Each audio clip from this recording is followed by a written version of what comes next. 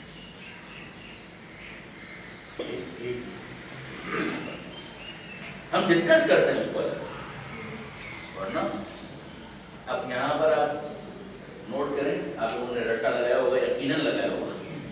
جب آپ لوگ مدرسے کے اندر پڑھتے ہوں گے مکتب میں, تو آپ لوگوں نے کس پڑھی ہوگی صفات زائد پر ذات نہیں. تو کیا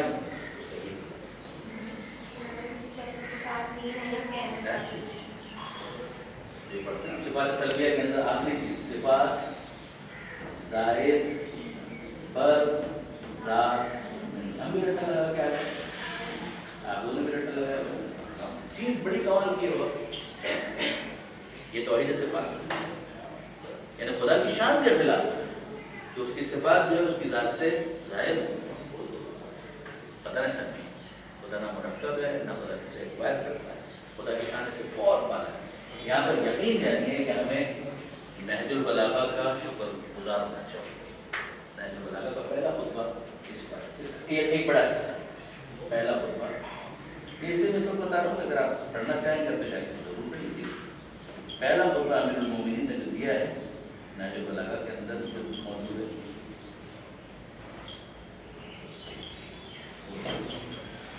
ایک حصہ وہ جو آپ کہہ رہے تھے, آپ کہہ رہے تھے اور کہہ رہے تھے.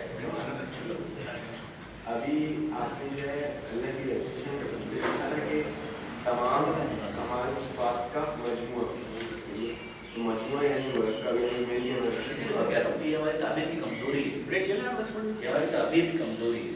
ہاں جی, چائے کا 10 منٹ کا بریک لے لیں. شور چلے اس لفظ کو کمپلیٹ کر دیتے ہیں, اس کو دیکھ رہے ہیں. یہ تعبیر کی کوتاہی ہے. بالکل آپ صحیح کہہ رہے ہیں. جمع ہونے سے اگر آپ یہ سمجھ رہے ہیں کیا یہ ایکسپلینیشن اگر کیا کہ مثلا وہ الگ ہے, اس کی صفات الگ ہے, جس کو لا کر یہاں پر جمع کر دیا گیا, کان پکڑ دو, بٹ ایٹ آل پتہ نہیں. اسی کو ایکسپلین کرنے کے لیے بیٹا یہ جو بھی آخری بات میں نے کی تھی اسی کو ایکسپلین کرنے کی. وہاں پہ جمع ہونے سے کیا ہوگا, وہاں پہ جمع ہونے سے یہ مراد نہیں. ایک یہ ہے کہ ہم یہ کہیں کس نے ان لوگوں کو یہاں پر لا کر جمع کر دیا, ایک یہ ہے کہ یہ یہاں پر ہیں, جمع ہیں, اور جمع اس معنی میں نہیں ہے کہ الگ الگ ہو کے پھر جڑ کر جمع ہے. وہ خدا کے کیسے پاسبل. یاد رکھیے گا اگر یہ ہم مانتے ہیں تو پھر تو خدا مرکب ہے, تو خدا مرکب ہے. جو مرکب ہوتا ہے محتاج ہوتا ہے. یاد رکھیے گا, یعنی مرکب ہونے کا ایشو کیا ہے, مرکب ہونے کا ایشو یہ ہے کہ محتاج ہے. آپ دو ہاتھوں سے بن کر مل کر بنے ہیں.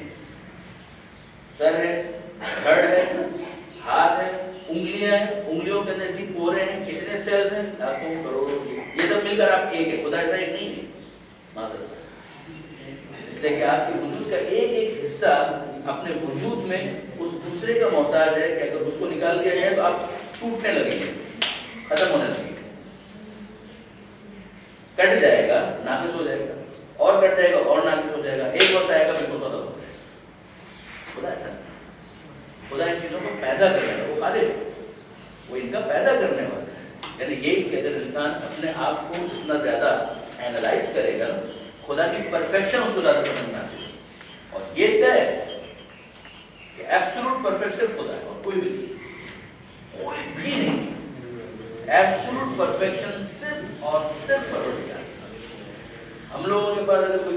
انکلوڈنگ معصومین، وہ ریلیٹو پرفیکشن، یہ اس کے مقابلے میں پرفیکٹ ہوتا ہے، یہ اس کے مقابلے میں پرفیکٹ ہو سکتا ہے، یہ اس کے مقابلے میں پرفیکٹ، ایک وہ ہے جو سب سے آگے پیغمبر، سب سے آگے بے شک خدا کی تخلیق کے کمالات کا مظہر ہے، مگر ایبسولوٹ پرفیکشن مخلوق ہونا تو کون بڑھایا ہے کہ یعنی میں اپنے وجود کے اندر اپنے خالق کا محتاج ہونا نفس ہے، مخلوق ہونا یعنی خالق کا محتاج، کوئی اس کو پیدا کرے تو وہ ہے، خود سے نہیں، جسے کہتے ہیں ممکن الوجود اور باقی وجود کا، اور کیا اس کو آگے بھی چل جائے۔ بسم اللہ الرحمن الرحیم۔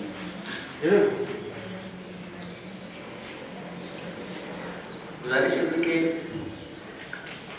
پروردگار عالم کی صفات اور ذات، اس میں جدائی توحید کے خلاف ہے، اس لیے توحید کو جو ڈسکس کیا جاتا ہے توحید ذات کو بھی ڈسکس کیا جاتا ہے، اور ساتھ ہی ساتھ توحید صفات پر بھی بحث کی جاتی ہے، توحید افعال پر بھی بحث کی جاتی ہے۔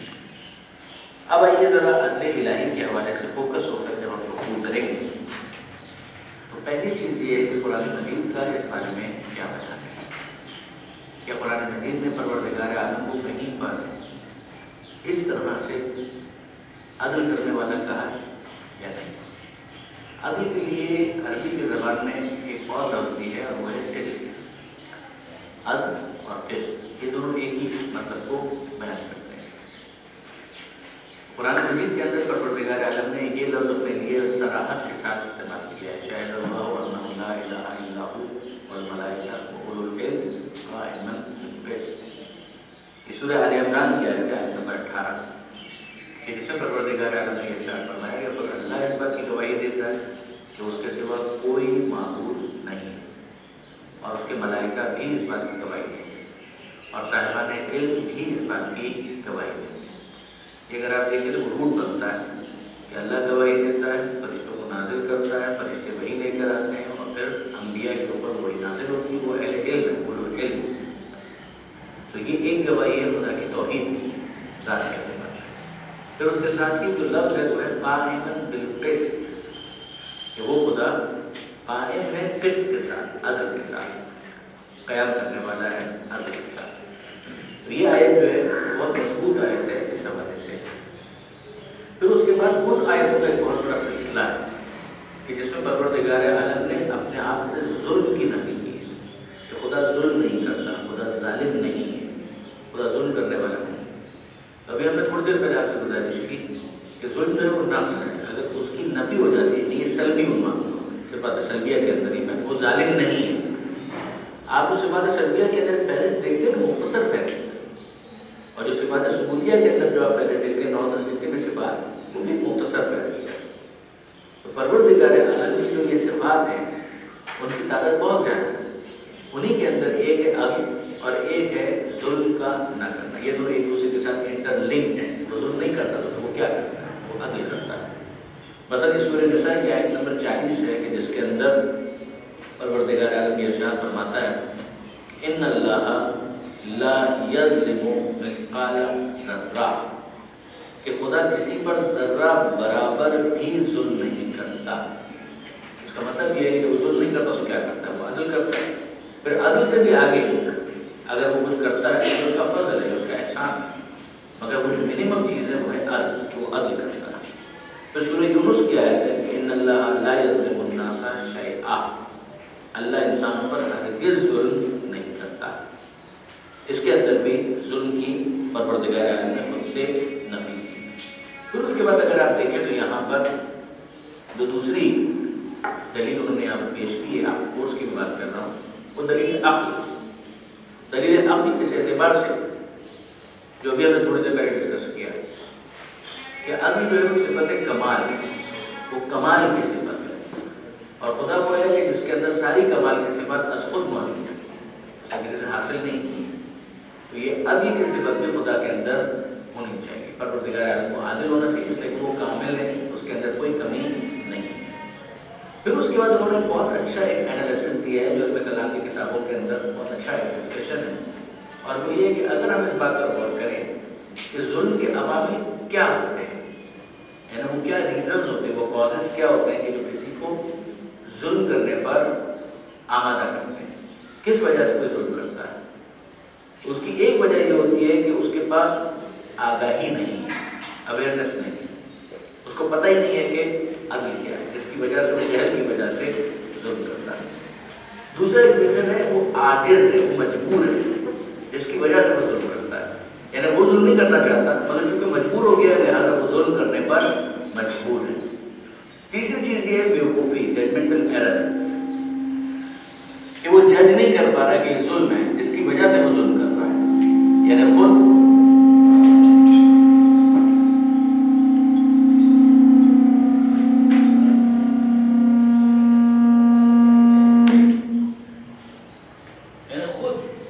وہ ظلم کے برے ہونے سے آگاہ ہے، ایسا نہیں کہ وہ ظلم کے برے ہونے کو نہیں سمجھتا، مگر یہ نہیں سمجھ پا رہا کہ اس جگہ پر یہ کام کرنا یہ ظلم ہے. لہٰذا ججمنٹل اس کا ایرر ہے جس کی وجہ سے وہ یہ ظلم کا مرتکب ہو رہا ہے. اب آپ خدا کے بارے میں غور کریں کہ کون سی ایسی چیزیں جو خدا کے بارے میں پائی جا سکتی ہیں. مثلا خدا کے پاس آگاہی نہیں ہے، اویئرنیس نہیں ہے، اس کا علم ذاتی ہے، اس کو کسی سے حاصل نہیں کیا، اس کا تو اپنا علم ذاتی ہے. عز و مجبوری والا کل شیء قدیر، ہر چیز کے اوپر قدرت رکھتا ہے. ججمنٹل ایرر کرنا، بیوقوفی مان اللہ، وہ حکیم، وہ صاحب حکمت.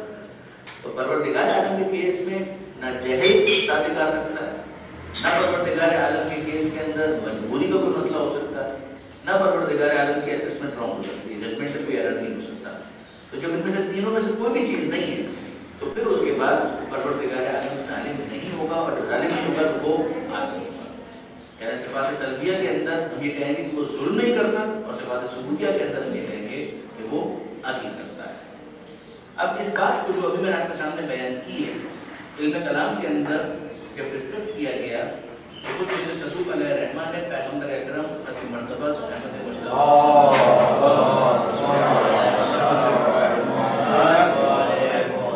حضور نے اس دلیل کو بیان کیا کہ جب پیغمبر اکرم سے سوال ہوا عدل الہی کے بارے میں تو پیغمبر اکرم نے جواب دیتے ہوئے کہ وہ خدا ظلم کیوں نہیں کرتا اس کو سمجھایا.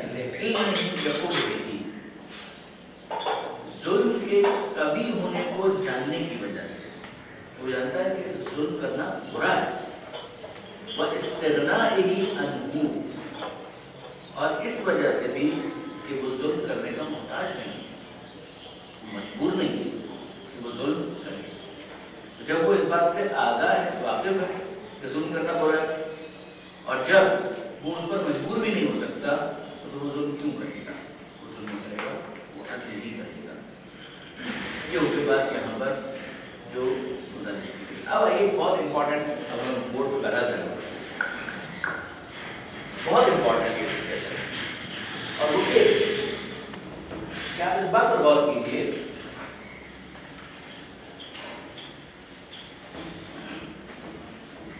کہ خدا کی صفات تو بہت ساری ہیں. آپ نے ہر صفت کو تو لے جا کر اصول دین کے اندر الگ سے ڈسکس نہیں کیا. جب آپ نے کہا کہ اصول دین 5 ہیں، توحید، اس کے بعد آپ نے یہ تو نہیں کہا غفاریت، رحیمیت، عدالت، پھر اس کے بعد آپ آ گئے نبوت کے اوپر اور امامت کے اوپر اور پھر قیامت کے اوپر. ایسا تو نہیں کیا. خدا کی صفات تو بہت ساری ہیں. آپ نے ان تمام صفات کے اندر صرف اس عدالت کو اصول دین کے اندر کیوں ڈسکس کیا؟ اس کے ریزن بہت سارے ہیں. ایسا نہیں کوئی ایک ریزن ہے. اس لیے کہ اس کے اوپر بہت بڑا ایک جھگڑا پڑ گیا مسلمانوں کے درمیان، جس کی وجہ سے ان کے 2 گروہ بن گئے. ایک عدلیہ، یہ عدلیہ وہ جوڈیشری سسٹم نہیں ہے، وہ اس کو بھی عدل کہنے کی وجہ تو یہی ہے کہ لوگوں کے درمیان عدل. ایک عدلیہ اور ایک غیر عدلیہ. ایک تو ریزن یہ ہے کہ وہ مسلمانوں کے درمیان اس بارے میں بہت بڑا جھگڑا پڑا، بہت زیادہ. عدلیہ کے اندر آ گئے امامیہ اور معتزلہ، اور غیر عدلیہ کے اندر آ گئے اشاعرہ. ابھی ہم اس کو ان لینگ ڈسکس نہیں کر رہے، صرف متوجہ کر رہا ہوں آگے کسی بحث کے اندر جو کمی بات شاید گنجائش ہوئی. یہ جو امامیہ ہیں یہ تو ہو گئے 12 امامی والے شیعہ، انہیں کا دوسرا نام امامیہ. معتزلہ جو ہے وہ شیعہ نہیں غیر، مگر کیا یہ امامیہ ہے؟ امامیہ بھی نہیں. کیا یہ سنی ہے؟ سنی کی ڈیفینیشن کیا ہے؟ جو مکتب خلافت کے ماننے والے آف کورس مثلا خلفاء راشدین کی جو بات کرتے ہیں وہ اس معنی میں تو یہ لوگ سنی ہے، اس معنی میں تو یہ لوگ سنی ہے کہ چونکہ یہ لوگ مکتب خلافت کے ماننے والے، یعنی وہ حضرت علی کو پہلے امام نہیں مانتے، تو خلافت کے ماننے والے مکتب خلافت جس کو کہا جائے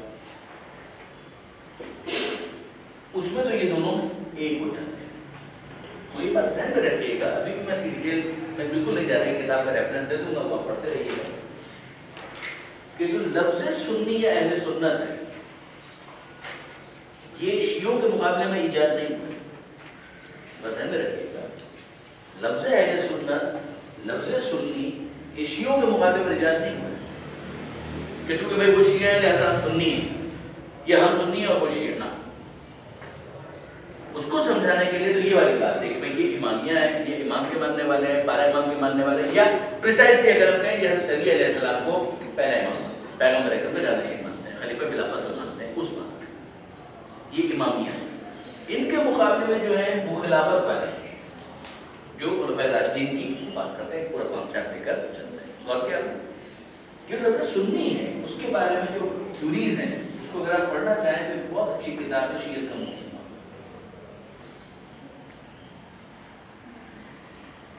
ایکسلنٹ کتاب، یعنی صرف کتاب نہیں، ایکسلنٹ کتاب. یعنی میں آپ کو تاکید کرتا ہوں کہ اس کا مطالعہ کریں. حسین امینی پنجاب کے رائٹر ہیں، بہترین کتاب کی. اس کتاب کے اندر ایک پورا چیپٹر اسی کو ڈسکس کرتا ہے کہ مختلف نام کہاں سے آئے، پہلے کیا تھے، پھر کیا تھے، کیا تھے، کیا تھے. اس میں آپ دیکھیں گے خلاصہ یہ کہ یہ جو اشاعرہ ہیں انہوں نے ان کے مقابلے میں یہ اشاعرہ یہ بھی مکتب خلافت کے ماننے والے ہیں، یہ معتزلہ یہ بھی مکتب خلافت کے ماننے والے ہیں. آج اگر آپ ڈھونڈیں گے تو معتزلہ آپ کو کہیں مل جائیں برکت کے لیے 1 2 5 کوئی غلط بات نہیں. یہ اشاعرہ جو ہیں وہی مین اسٹریم سنیزم ہے. اہل سنت جو ہے مین اسٹریم اہل سنت یہ اشاعرہ ہے. یہ نام ہے افراد کے، اشعری، ابوالحسن اشعری، جس کی وجہ سے ان کو اشاعرہ کہا گیا. معتزلہ جو ہے وہ بھی نام جس کی وجہ سے ان کے فالوورز کو معتزلہ کہا گیا. ایکچولی یہ عقل کے بہت زیادہ قائل معتزلہ. انہوں نے ان کے مقابلے میں کہا کہ جناب یہ عقل بہت کرتا ہے، ہم سنت والے ہیں، ہم سنت والے ہم ہیں اہل سنت.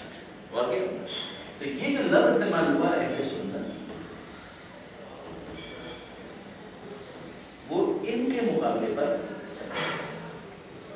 ان کے مقابلے پر، یعنی ایرو سے غلط نہ سمجھ رہی ہے، ان کے مقابلے معتزلہ کہ وہ بھی خلافت والے، ہم بھی خلافت والے، وہ ٹھیک ہے، وہ ہمارا جھگڑا نہیں ہے. مگر جھگڑا یہ ہے کہ عقل بہت کرتے ہیں، ہم عقل والی بات نہیں کرتے، ہم سنت والے. ہم جو اللہ کے رسول نے کیا سنت دی ہے، کیا رسول نے کیا بولا ہے، کیا بولا ہے، کیا بولا ہے، کیا بولا ہے، اس میں وہ کتنے صحیح رہے غلط اس میں بحث نہیں کرتا. ان کا ایشو یہ تھا کہ یہ لوگ جو تھے معتزلہ یہ روایات کے اوپر کمپرومائز کرتے تھے عقلی فیصلوں کی وجہ سے. انہوں نے کہا کہ اس طریقے سے تو ساری جتنی بھی روایات اور احادیث ہیں سب سے ہمیں ہاتھ دھونا پڑے گا، یہ بہت زیادہ ایک حصہ ہے جس سے ہم بات، لہٰذا ہم عقل کو رکھ دیں گے سائڈ پر، ہم بات کریں گے احادیث کی کہ جو ہمارے پاس سنت پہنچی ہوئی ہے.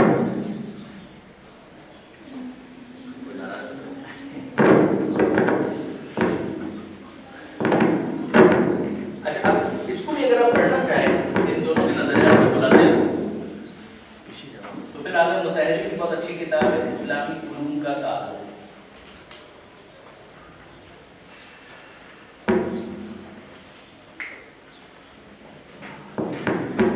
اس کے اندر علم کلام کا چیپٹر پڑھیں.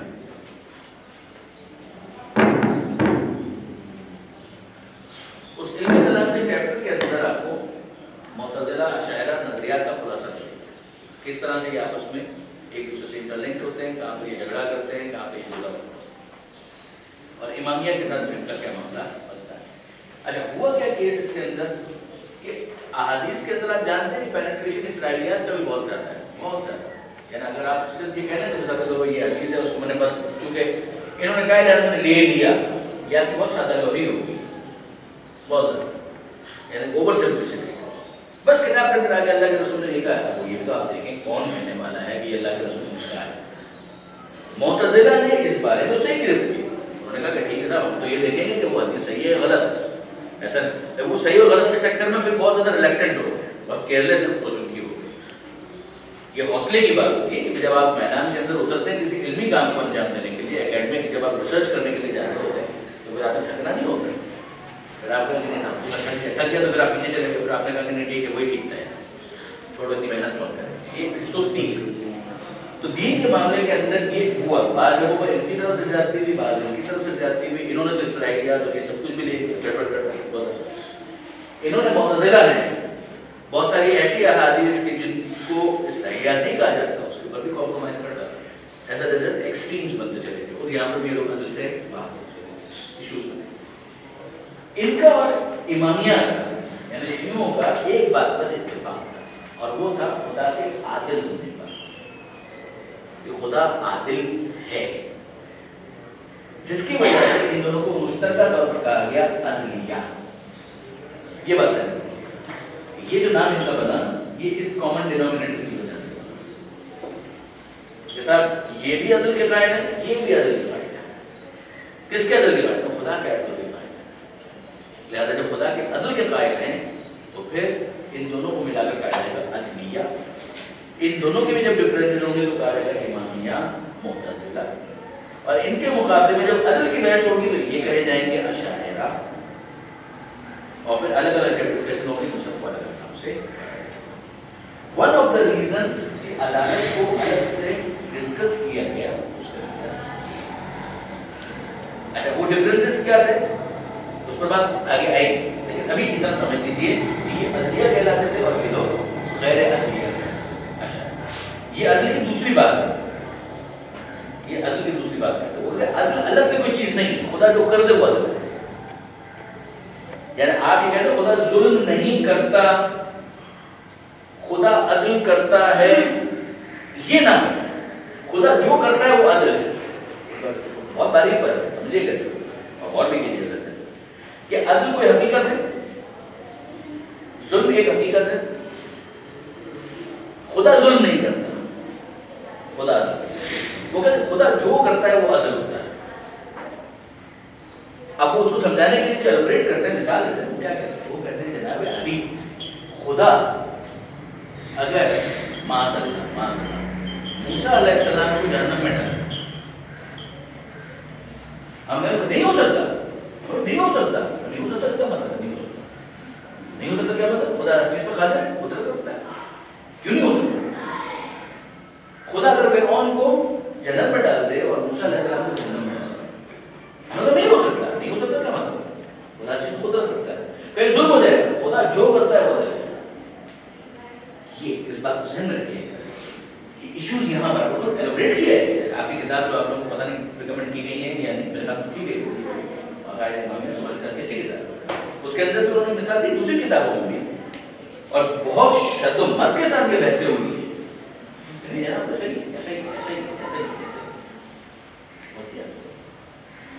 شیعہ اور معتزلہ اس بارے میں کہتے ہیں کہ خدا کی شان کے خلاف. جب آپ ہم یہ کہتے ہیں کہ نہیں ہو سکتا, اس کا یہ مطلب نہیں ہے کہ ہم نے خدا کی قدرت کو محدود کر دیا. علامہ حسن صاحب بہت گہری مثال دیا کرتے تھے, بہت ہی زبردست. انہوں نے کہا میر تقی, میر انیس, یہ بڑے بڑے شاعر ہیں جائنٹس. اب میں آپ کے سامنے ایک بے وزن بے رب شعر پیش کروں اور میں کہوں کہ یہ میر تقی ہے. اب ناممکن, اب آپ شعر کو جاننے والے ناممکن ہو ہی نہیں سکتا کہ میر تقی کا شعر نہیں ہو سکتا. کیوں نہیں ہو سکتا بھائی, آپ کے اس قدرت کو کم کر رہے ہیں, تو ایسا شعر لکھ نہیں سکتے. اس کی شان کے خلاف ہے. میر تقی ایسا بولے گا, میر تقی ایسا بولے گا, مرزا غالب اس طرح سے بولے گا. اب چلیے آپ کے سامنے گدھیڑوں کی کمی نہیں دنیا میں, غالب ایک ڈھونڈو 1000 ملتے ہیں. گدھیڑا مرزا غالب بھی استعمال کریں, 1000 کو 1000 ملتے ہیں.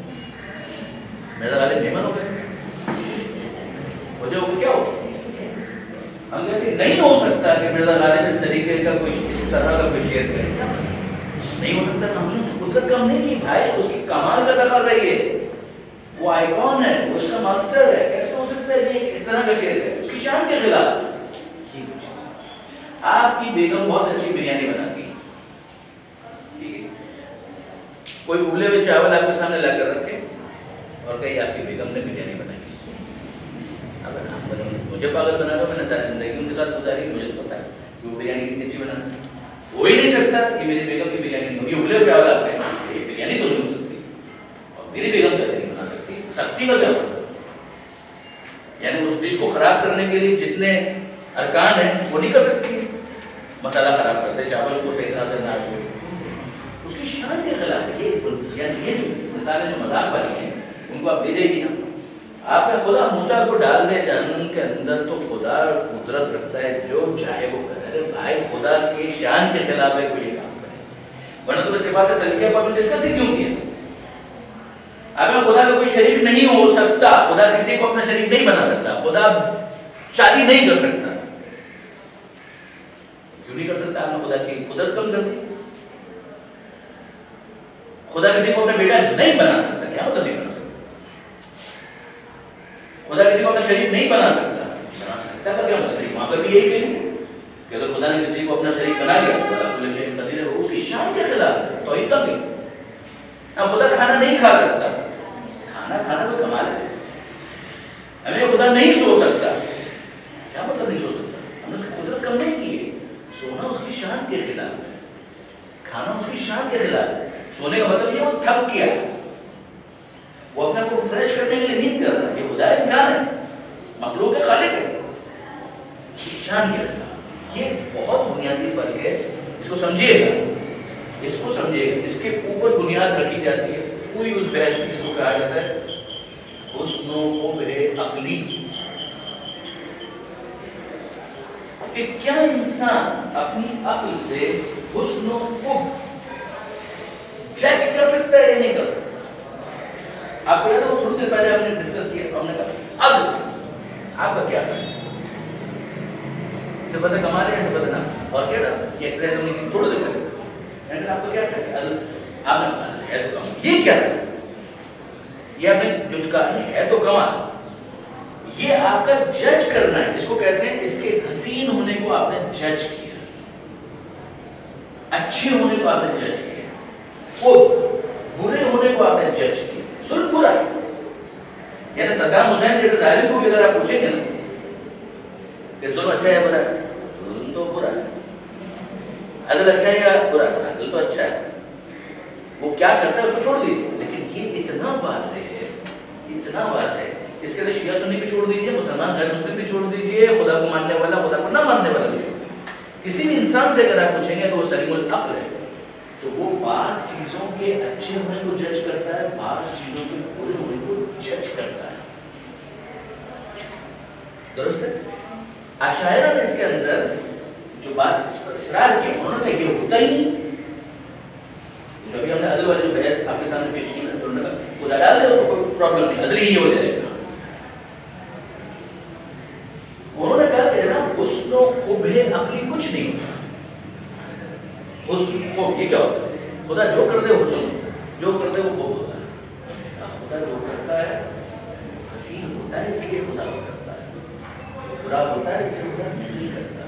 اچھا بات اس کو آ جائے گی، تھوڑا سا ایک ایگزامپل کے اوپر غور کیا ہے. ٹھیک ہے، خدا ظلم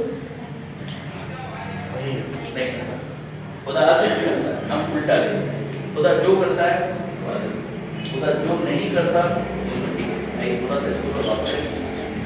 رسول آیا آپ کے پاس کوئی بھی، آپ ابراہیم علیہ السلام کے زمانے میں، آپ نوح علیہ السلام کے زمانے میں، ابھی آپ کو نہیں پتا کہ یہ شخص جو آیا ہے یہ اللہ کا نبی ہے، رسول ہے. آپ کیسے جج کریں؟ ہاؤ ول یو جج کہ یہ اللہ کا نبی ہے؟ ایک معجزہ دکھائیں. معجزہ.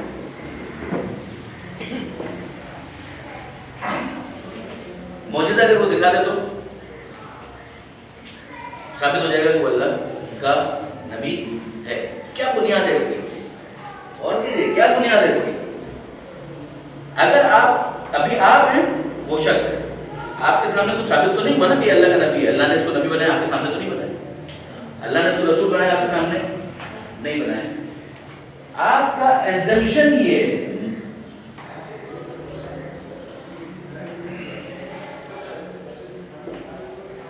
کہ خدا صحیح آدمی کو ہی معجزہ دے گا، یہ آپ کا ایزمپشن ہے۔ اگر آپ اس ایزمپشن کو درمیان میں سے نکال دیں تو پھر اس کے بعد یہ معجزہ اگر خدا نے کسی غلط آدمی کو دے دیا تو، اگر کسی غلط آدمی کو خدا نے معجزہ دے دیا تو لیکن نہیں ہو سکتا، خدا کیسے دے دے گا کسی غلط آدمی کو معجزہ؟ اس کی شان کے خلاف ہے۔ لیکن اگر آپ کہیں گے خدا یہ کر سکتا ہے، جی ہاں خدا ہو سکتا ہے، تو پھر نبی کی نبوت کا ثابت ہوگی۔ خدا نہیں نبی بنانا چاہ رہا تھا، دے دیا ایسے مستی میں سمجھانے کے لیے موڈ ہو گیا، دے دیا ایسے۔ ابو جہل کو دے دیا معاذ اللہ، مثلا ابو لہب کو دے دیا، خدا نے سمجھانے کے لیے کہ اگر یہ خدا ہم کہیں کہ یہ خدا تو جو کہ چاہے کر سکتا ہے تو یہ بھی کر دیا خدا نے، آپ کا دین پورا کولیپس کر جائے گا، کہیں کھڑے ہی نہیں رہتا، اسٹینڈنگ کچھ بھی نہیں۔ اگر آپ عدالت کے درمیان میں سے نکال دیں، آپ کہیں کہ ایسا ہو جائے تو ظلم ہوگا بھائی، یہ تو پھر بہت بڑا ظلم ہو گیا کہ خدا نے ایک غلط کو معجزہ حوالے کر دیا ساری دنیا کو گمراہ کرنے کے لیے، اور اہتمام کو خدا نے کیا۔ آپ ہیں شخص، دعوی نبوت صحیح بھی ہو سکتا ہے غلط بھی ہو سکتا ہے، ثبوت ہے معجزہ، ایزمپشن کی آپ کا وجدانی یعنی آپ کا اندر خود بول رہا ہے، جس کی بنیاد پر آپ یہ ساری گفتگو کر رہے ہیں۔ میں کیسے مان لوں تم اللہ کے نبی ہو؟ میرے پاس معجزہ ہے، ہاں دکھاؤ، معجزہ ہے تو دکھاؤ۔ اگر آپ واقعاً صراط مستقیم پر آنا چاہتے ہیں تو آپ کہیں ہاں ہاں دکھاؤ۔ کہ ہاں دکھاؤ کا مطلب کیا ہے؟ ہاں ہاں دکھاؤ کا مطلب یہ ہے کہ آپ کہہ رہے ہیں کہ اگر واقعی تم نے معجزہ دکھا دیا تو خدا کسی غلط آدمی کو معجزہ نہیں دے گا۔ یہ آپ کا ایزمپشن ہے جس کی طرف آپ متوجہ نہ بھی ہوں، لیکن آپ کا ایزمپشن یہی ہے۔ یہ انسان کا اندر سے خدا کو عادل ماننا ہے کہ خدا کے لیے قبیح ہے، خدا کے لیے برا ہے کہ وہ کسی غلط آدمی کو معجزہ دے۔ لیکن معجزہ اس کو بھی تو ہو جائے گا، مطلب کوئی شخص دعویٰ نبوت بھی کرتا ہے اور جادو آپ کو دکھاتا ہے اور آپ کہتے ہیں کہ یہ معجزہ ہے، پھر آپ کو نہیں سمجھ سکتا اس وقت چونکہ بحث معجزے کی نہیں ہے، یعنی محسوس نہ کیجیے، فرض کرتا ہوں چلیے مختصر معجزے کا مطلب کیا ہے؟ جو یہ بحث ہے بالکل دوسری ڈائریکشن میں چلی جائے گی، اس کو تو ہم صرف اور صرف وہ اس لیے استعمال کرنا چاہ رہے تھے تاکہ اتنا سمجھ میں آئے۔ نبی ہے، ٹھیک ہے، پروپوزڈ امت ہے،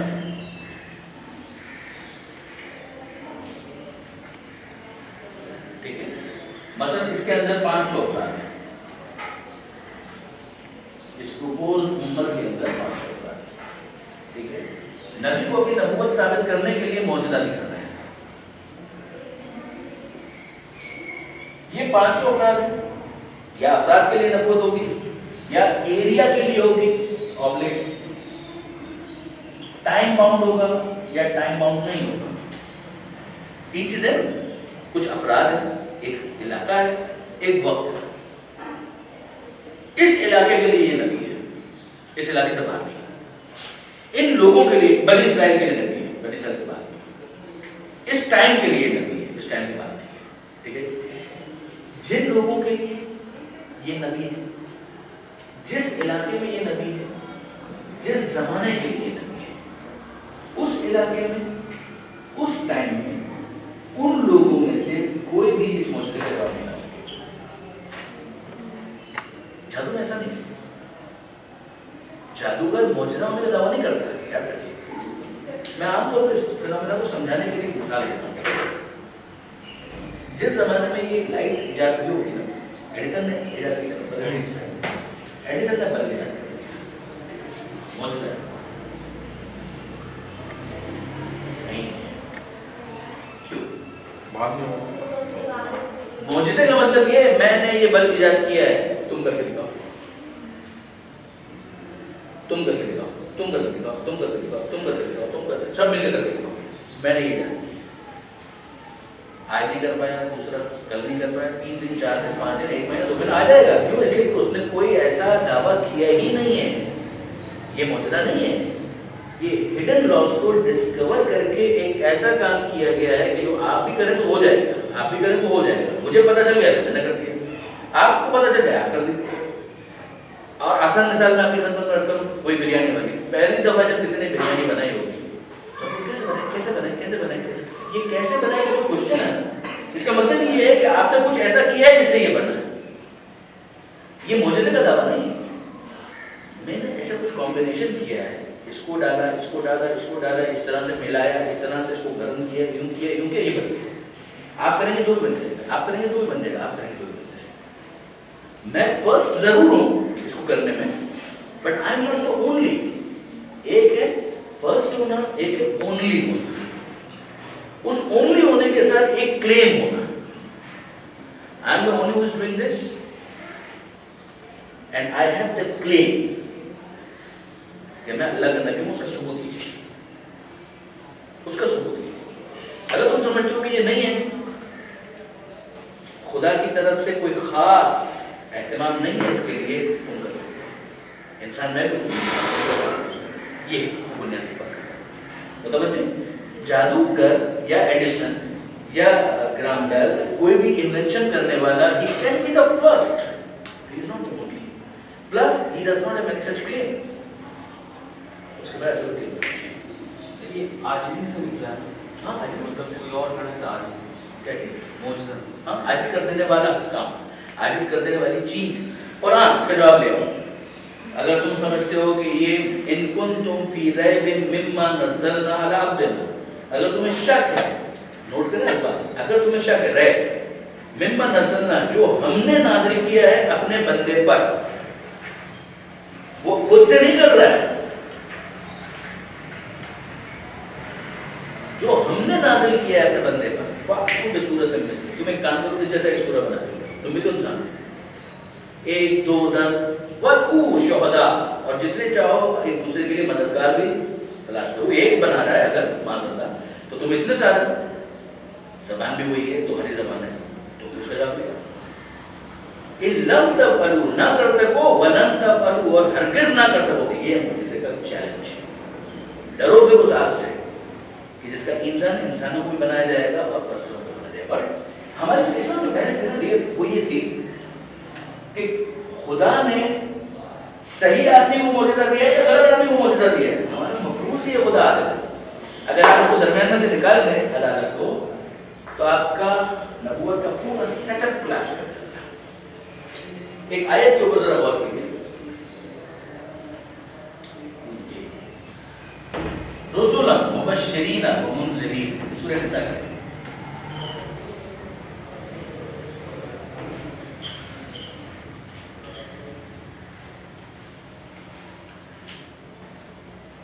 رسولا مبشرین و منذرین. خدا کہہ رہا ہے کہ ہم نے رسول بھیجے, خوشخبری دینے والے اور انذار دینے والے. الفاظ سے بات ہے, رسول رسول بھیجے, مبشرین خوشخبری دینے والے, منذرین ڈرانے والے. یہ سب ہم نے کیوں کیا؟ اللہ, تاکہ لا یکون للناس علی اللہ حجہ.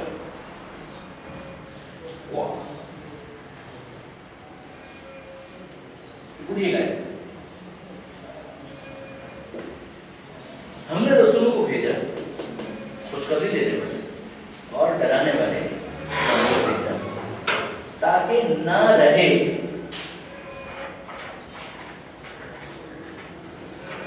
کیا نہ رہے, للناس انسانوں کے لیے, لوگوں کے لیے, اللہ کے خلاف حجت کوئی دلیل. ایکسلنٹ, مطلب سپر. یعنی آیت اگر آپ اس کے اوپر غور کریں اللہ نے رسولوں کو بھیجا، ان کے کام کیے، یہ کام تو کریں لوگوں کے سامنے، پھر اس کے بعد اگر لوگ نہیں مانتے تو اللہ ان کو جہنم کے اندر ڈال دے تاکہ لوگوں کے سامنے پیش کرنے کے لیے کوئی حجت باقی نہ رہے، ورنہ وہ کیا کہیں گے خدا کے سامنے، آپ کو کیا پتا، مجھے کیا پتا، اس کے اگر آپ دیکھیں اگر جاننے میں اس نے کوئی کوتاہی نہیں کی ہے، کوئی بتانے والا نہیں تھا تو آپ اس کو کیا کہیں،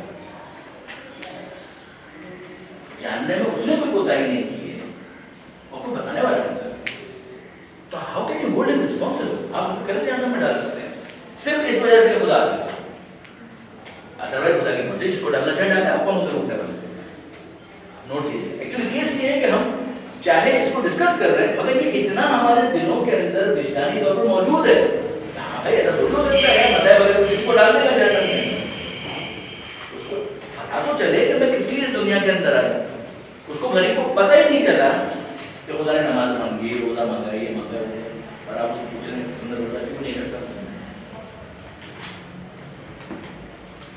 ہاؤ کین یو ہولڈ ہم ریسپانسبل، یہ کوشچن ہی اس وقت آتا ہے جب آپ خدا کو عادل مانتے، اگر آپ خدا کو عادل نہیں مانتے تو سارے پیسے کہاں ہیں،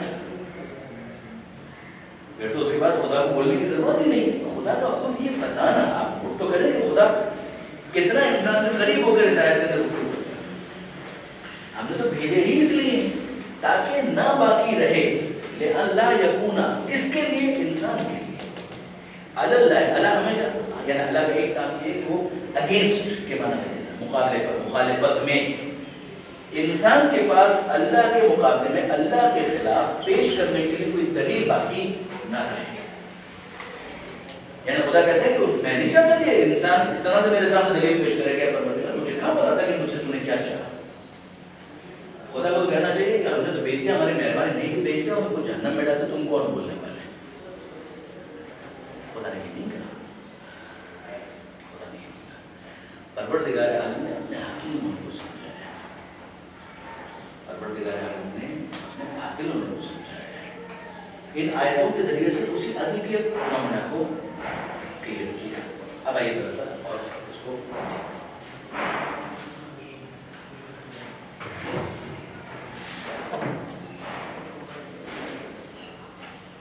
یہ ہو گئی بات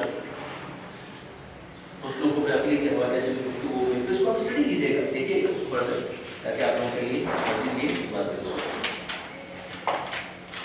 بہت اچھا جملہ یہاں پر انہوں نے حسن کو عقلی کے حوالے سے لکھا ہے کہ اگر ہم فرض کریں کہ عقل افعال کے حسن کو درک کرنے میں کلی طور پر ناتوان ہے، آپ خود سے کچھ سمجھ ہی نہیں سکتے، آپ اپنی عقل سے کچھ بھی نہیں سمجھ سکتے، اور انسانوں کو تمام افعال کے حسن کو جاننے کے لیے شرع کی طرف رجوع کرنا چاہیے، تو ہمیں ماننا پڑے گا کہ حسن کو بھی شرعی بھی ثابت نہیں ہو سکے گا، جس کی ایک مثال ہے معجزہ والی بنا کے سامنے۔ اس کے علاوہ قرآن آیات سے بھی پتہ چلتا ہے کہ انسانی عقل بعض افعال کے بارے میں حسن و خوب کو درک کرنے کی صلاحیت رکھتی ہے، حسن و خوب کو واضح ہے کس چیز کے اچھے ہونے کے کس چیز کے برے ہونے کے، اس بنا پر خداوند کریم انسانی عقل و ضمیر کو فیصلے کی دعوت دیتا ہے، کیا کہتا ہے افنجعل المسلمین کالمجرمین، یہ سورہ نون والقلم کیا کہ کیا ہم مسلمانوں کو مسلمین مجرمین کی طرح ٹریٹ کریں گے، کوشچن کرتے ہیں، مان لو تمہیں کیا ہو گیا کہ تم کیسے فیصلہ کرتے، یہ کس سے خدا بات کر رہا ہے، انسان سے بات کر رہا ہے، کس کو اپیل کر رہا ہے، انسانی ضمیر کو اپیل کر رہا ہے کہ تم خود سوچو کیا ہم ایسا کریں گے، ہم میں پروردگار تیری مرضی کرنا چاہتا کر بھی سکتا ہے، خدا ایکسپیکٹ نہیں کر رہا کہ یہ جواب ملے، خدا کہہ رہا ہے اپنا جب مسلمین اگر مجرمین ایک وہ ہے جس نے سر تسلیم خم کیا، سرنڈر کیا، سبمٹ کیا before the will of almighty Allah, زحمت برداشت کی، کیا اس کو ہم مجرمین کی طرح ٹریٹ کریں، ما لکم، انداز تو آپ دیکھیں تمہیں کیا ہو گیا ہے، کیف تحکمون، تم کیسا فیصلہ کرتے ہو، ہم کہہ رہے ہیں پروردگار ہم کہاں کو فیصلہ کرتے ہیں، جو تو کرتے بس وہ ہم کرتے ہیں نا، خدا ایسا بالکل ڈفر نہیں چاہتا انسان کہ انسان اپنی بنیادی ضمیر سے سوال کرے، اپنے عقل سے سوچے کہ کیا واقعی ایسا ہو سکتا ہے، نہیں ہو سکتا، کیوں نہیں ہو سکتا، خدا عادل ہے، اور کیا ریزن ہو سکتا ہے، هل جزاء الاحسان الا الاحسان، سورۃ رحمان کی بہت ہی مشہور ہے،